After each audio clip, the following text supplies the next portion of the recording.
Hello everyone. तो आज हम फोटोसिंथेसिस के बारे में पढ़ने जा रहे हैं। तो फोटोसिंथेसिस क्या है और ये क्यों जरूरी है प्लांट्स के लिए। सबसे पहले हमें समझना होगा ह्यूमंस के बारे में। अगर हम ह्यूमंस हैं तो ह्यूमंस को फूड की ज़रूरत क्यों पड़ती है।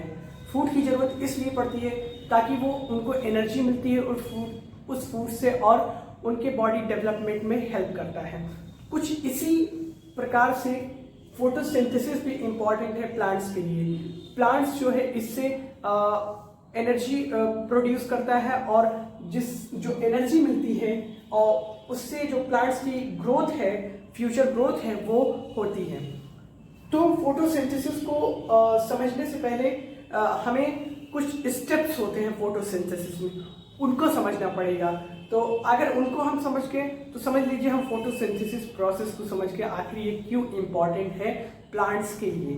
तो सबसे पहले जो हमारा पॉइंट आएगा कि प्लांट्स जो है फोटोसिंथेसिस प्रोसेस को कैसे परफॉर्म करते हैं। सबसे पहले प्लांट्स जो है एब्जॉर्प्शन ऑफ लाइट एनर्जी। अब ये सवाल उठता है लाइट एनर्जी, हमें लाइट कहाँ से मिलती है। लाइट हमें मिलती है सन से मिलती है और ये जो लाइट एनर्जी है ये एब्जॉर्ब करती है। अब सवाल एक और उठता है कि एब्जॉर्ब कौन करता है। ये लाइट एनर्जी जो है इनको लीव्स कौन एब्जॉर्ब करता है। तो लीव्स में जैसा कि हम जानते हैं लीव्स में क्लोरोप्लास्ट प्रेजेंट होते हैं, ठीक। तो क्लोरोप्लास्ट जो है एब्जॉर्ब करने का काम करती है लाइट एनर्जी को। फिर क्या होता है, स्टेप 2 जो होता है conversion of light energy into chemical energy, यानी लाइट एनर्जी का कन्वर्जन केमिकल एनर्जी में। अब जो लाइट एनर्जी एब्जॉर्ब हुई है लीव्स के सरफेस पे क्लोरोप्लास्ट प्रेजेंट होते हैं। क्लोरोप्लास्ट ने अब लाइट एनर्जी को एब्जॉर्ब कर लिया है। अब उस लाइट एनर्जी को कन्वर्ट करता है किसमें, केमिकल एनर्जी में। देखिए अब जो बाकी का प्रोसेस होने वाला है वो केमिकल प्रोसेस होने वाला है इनसाइड द लीव। अब देखिए अब जो ये केमिकल प्रोसेस होता है तो splitting of water molecules, water molecules कैसे टूटता है। हमने केमिस्ट्री में पढ़ा है डीकम्पोजिशन रिएक्शन के बारे में। डीकम्पोजिशन रिएक्शन जैसा कि हम जानते हैं कि वाटर अगर H2O का ब्रेक डाउन करवाते हैं in the presence of heat, अगर हीट की प्रेजेंस में वाटर का ब्रेक डाउन करवाते हैं तो ये हमें मिलता है 2H2 2H प्लस O2, ये हमें मिलता है बाय द प्रोडक्ट। कुछ सेम तरह से इसमें भी होता है split of water molecules. Hydrogen atom में टूट जाता है और ऑक्सीजन एटम में टूट जाता है।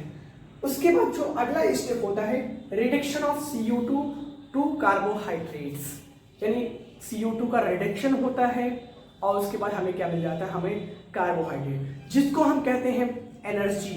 यानी कार्बोहाइड्रेट्स जो है लीव्स में स्टार्च के फॉर्म में स्टोर हो जाता है, ये जिसको हम एनर्जी कहते हैं। उस प्लांट की वही एनर्जी है जिससे उसकी फ्यूचर ग्रोथ होगी।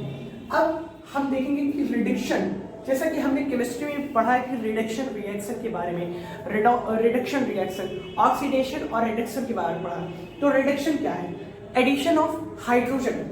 लोगों की मतलब मोस्ट ऑफ द स्टूडेंट के माइंड में एक ही क्वेश्चन आता है कि ये H2 जो है H2 एटम जो है, ये हाइड्रोजन एटम ये कहाँ गया। इसका रिडक्शन हो जाता है CO2 से, रिडक्शन हो जाता है, रिएक्ट करता है और ये बना लेता है हमारा क्या, ग्लूकोज। अब जो हमें ग्लूकोज मिलता है उसका फार्मूला है C6H12O6। अब हमें ये मिल जाता है बाय द प्रोडक्ट, ठीक। और यही हमारा क्या होता है, फूड होता है, प्लांट का फूड, ठीक। और ये किसके फॉर्म में स्टोर हो जाता है प्लांट में, स्टार्च के फॉर्म में स्टोर हो जाता है। और यही रीजन होता है फ्यूचर ग्रोथ का, फ्यूचर डेवलपमेंट का। ओके। अब जो अगला क्वेश्चन आता है कि जो प्लांट्स की सरफेस पे क्या होते हैं, प्लांट्स की सरफेस पे क्लोरोफिल प्रेजेंट होते हैं। प्लांट्स के सरफेस पे क्लोरोफिल प्रेजेंट होते हैं जिनकी वजह से ये जो लाइट एनर्जी है ये एब्सॉर्ब होती है। क्लोरोफिल इज अ पिगमेंट और ये क्लोरोप्लास्ट में प्रेजेंट होता है, ठीक। तो आई होप आपको समझ में आया होगा। मैंने अपनी पूरी कोशिश की समझाने की। Thank you so much.